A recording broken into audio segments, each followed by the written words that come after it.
Ang tibay mga lodi oh. Yung red checker oh, basang-basa, sumugod sa ulan pero pag uwi namamarako pa.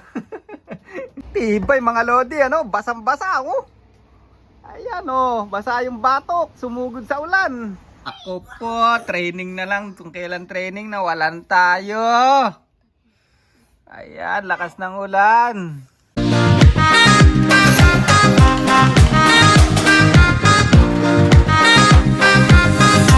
So ayan mga kalapatids, nakita nyo na naman yung pagmumukha ko yan. For today's video mga lodi, yan, nandito tayo, naghahalo tayo ng patoka at naghihintay tayo ng ibon natin galing sa training. Mga approximately 150 to 170 kilometer yung layo nun. At yan, na-release nga yung ibon natin 8:30 ng umaga. Tingnan natin kung anong oras na ngayon, time check. Ayan, 10:35 na rito mga lodi. Yan. So halos 8:30, 9:30, 10:30, so 2 hours 5 minutes na silang lumilipad. At yung ibon natin, ano? Ayan ang mahiwagang gasolina. Nilagyan na natin ng pangmalakasan. At wala pa nga tayong ibon. Ayan, abang-abang lang tayo mga lodi. At tingnan natin kung ano yung datingan ngayon. At maganda yung wind, talagang mangangawit ang kilik-hili nila dahil westerly wind. So yung wind is from dito sa pwesto ko papalayo. So ang ibon natin talagang lalaban pa uwi sa hangin. Yan, dahil against sa atin yung wind. At yan, sana mabuo yung team natin ngayon. Bali 15 yung kinarga natin. At dahil mamaya masama na yung panahon mga lodi. Ayan natin nyo, kanina maaraw. Ayun, lalaki oh. Ano yung tag doon? Itik mga lodi. Lumilipad dapat oh. Yan. So yun. At sumama talaga ako sa club training dahil mostly ng nag-training, dahil club training nga namin, lahat ng nag-training dito sa side ko. So yung ibon talagang matututo na dito ang way papauwi, kasi pag sa race na yung ibon natin nababatak nalilito-lito na naman. So ngayon maganda to dahil marere-road sila ngayon, ano nila na dito yung daan nila. Yan. Siyempre mapapasama sa magagaling. Alam niyo naman ibon natin. Sumasabay lang sa magaling. Yan. Yan, tantay na tayo. Pucha, lakas na ng hangin. At kumukulimlim na, no? Dilim na. Alright. So ayan mga lodi, 10:50 na rito. So 2 hours and 20 minutes nang lumilipad ang mga ibon natin. Boss Uno, anong ginagawa mo? Anong ginagawa mo dyan? Tingnan nyo, dami nang naipon ni Boss Unong piso. Galing ni Boss Uno ba? Galing nga, good job ah. Ay, mga lodi, waiting pa rin tayo. Huwag muna sanang umulan para hindi abutay mga ibon natin. Dito nakakatuwa, malalaman natin kung sino yung ano. Pag training, ang bibilis. Pag race, ang babagal. Let's go. Tapa oh. Ayan na! From club training, nakita ko na.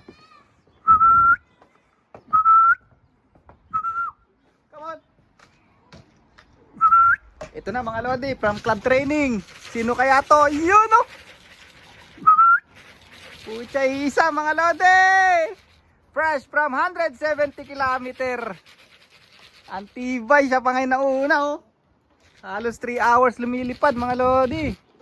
Yan, time check tayo, time check. 11:39. Release 8:30. Alright, ang lupit. Pucha, 15 yung kinarga natin. Isa lang yung ano. Pa isa. Ito pa isa oh. Si Kim Cam siguro yun.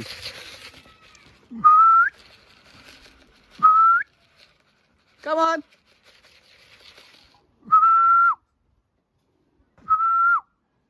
Ito na. Ayun no. Pucha, ito yung blue bar na consistent natin. Tama ba? Tama nga. Kalupit. Sino ba to? Ayan, yung consistent natin na hen. Ay, yung orange yung ay. Kapatid nung ano. Napakaangas. Dalawa na. Ayan, mga lodi. Ay, yung consistent nga natin na hen. Napakalupit mo. Ang galing mo talaga. Pucha, Boss Arnold. Ibon natin na naman ang una oh, yung hen. Parang ayoko nang erase to. Parang gusto ko na siya na lang iparis ko kay paring Stubborn. Ayan oh, namamara ako pa, parang hindi na galing sa training. Kalupit. Nasaan na yung iba? Parang si Kim Kam umuwi na naman sa dati nating lop ah.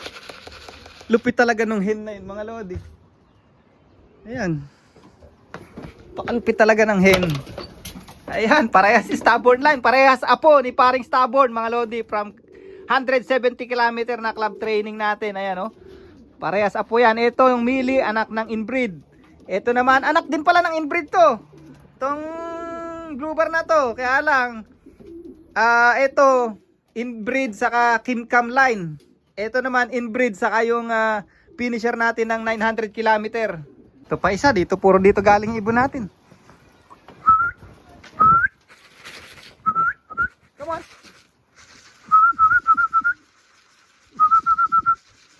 Come on, down.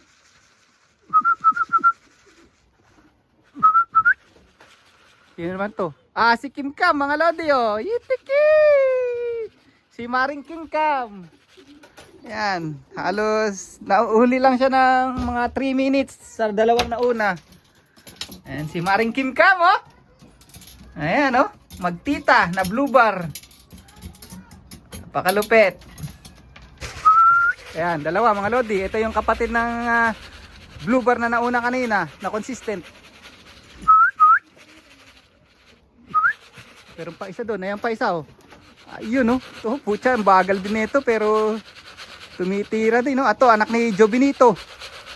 Ito pa pala, dalawa pa oh. Sa taas. Ayan pa oh. Ito yung first bird natin last sa race. Sino pa kaya yung nasa ibabaw? Come on! Itong blue bar na maliit. Come on! Ito nga yung blue bar na maliit oh. Tibay din na ito ha. Galing din ha. Nakakauwi eh. Mga late breed yun. Tibay ha. Ilan na to? Ilang ibon na to? 2, 4, 6, 7. Kulang pa tayo ng 8. Tibay talaga ng mga ibon pag race talaga mga lodi. Tingnan nyo. Puro hen yung mga nauna eh. Pera na lang dong sa Mili na yung cut yun eh. Pero tingnan nyo ilang hen na yan. 1, 2, 3, 4, 5 hen na mga lodi. Eh ang kinarga nating kak 8. Tas 7 siyam yata. Sorry 8 kak 7 hen. Oh, time check 12:10, halos 20 minutes ang pagitan. Dumating tong dark checker white light, sana masundan pa, 8 na. Paulan na mga lode, mabuhusan na team natin. Nalagoy. Kutsa, ito na pala si Batorni mga lodi. Ang ganda pa oh. Mabagal lang talaga mga lodi. Pasok, pasok. Batorni, mabagal talaga to mga lodi. Pero sigurado ako uwi ng ano to. Pag mga tawid dagat na gagaling to mga lodi. Come on, pasok!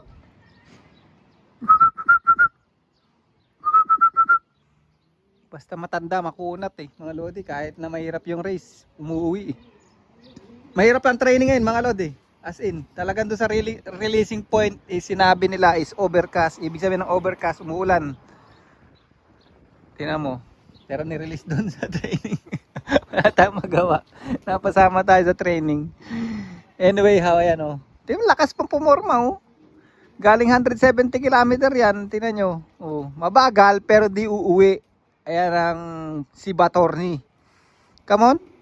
See, tingnan nyo may itsura o. Oh, look at that. Still good in condition. Still good condition oh. Sino ba to? Parang kilala ko itong naka-raptor na to.